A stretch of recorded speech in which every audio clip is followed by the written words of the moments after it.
అరే నువ్వు ఎట్లా పడుకుంటాడు ఈ సీన్ లో కూడా పడుకుంటాడు వీడు అయ్యా.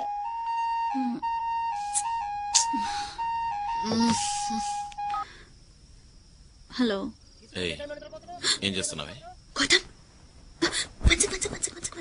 నువ్వు ఇట్టా గడి చేస్తే నేను ఎవరితో పెళ్లి చేసుకోదు. ఏంటి ఈ టైంలో ఫోన్ చేసావేంటి? నువ్వు నా పెళ్ళానివే, ఎప్పుడైనా చేస్తాను. అవునవునవును, ఓకే. అర్జెంటుగా ఒక కిస్ కావాలి.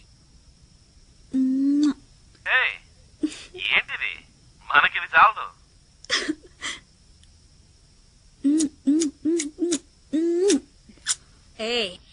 ఏంటి అది ఉచ్చు ఉచ్చుని? Hello hello hello hello hello hello hello hello hello hello.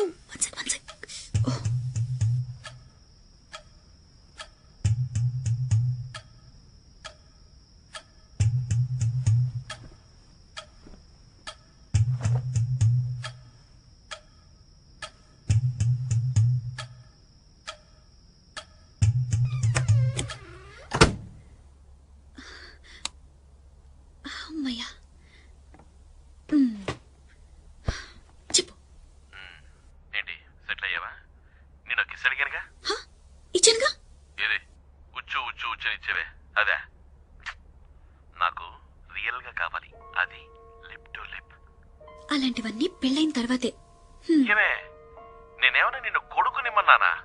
కిస్సేగా ఇమ్మన్నాను. ఇద్దాం ఇద్దాం, ఎప్పుడు చూసినా ఇద్దాం ఇద్దాం అంటూ. ఆ సంగతి సరే, నేను చెప్పేది విను. నాకు ఒక మొబైల్, ఒక సిమ్ కార్డ్ వెంటనే కొనివ్వు. అవెందుకు? లేదమ్మా, మీ ఆంటీకి లైట్ గా డౌట్ వచ్చింది. తను కన్ఫర్మ్ చేసుకుని మీ అంకుల్ కి చెప్పిందనుకో, ఫినిష్. నా మొబైల్ లాక్కుంటారు, ఇంట్లో ఉన్న ఫోన్స్ అన్ని కట్ చేస్తారు. అప్పుడు నేను ఎలా కాంటాక్ట్ చేయమంటావు? ఒక సీక్రెట్ నెంబర్ ఉండాలిగా. ఆహా పుట్టమ్మా, ఇప్పుడు నువ్వు రాజకీయ నాయకుడు కూతురు అనిపించుకున్నావు. దొరికిపోయావా? ఏంటమ్మా, ఏం చేస్తున్నావు అక్కడ? తొందరగా రా. వస్తున్నానమ్మా, వస్తున్నాను.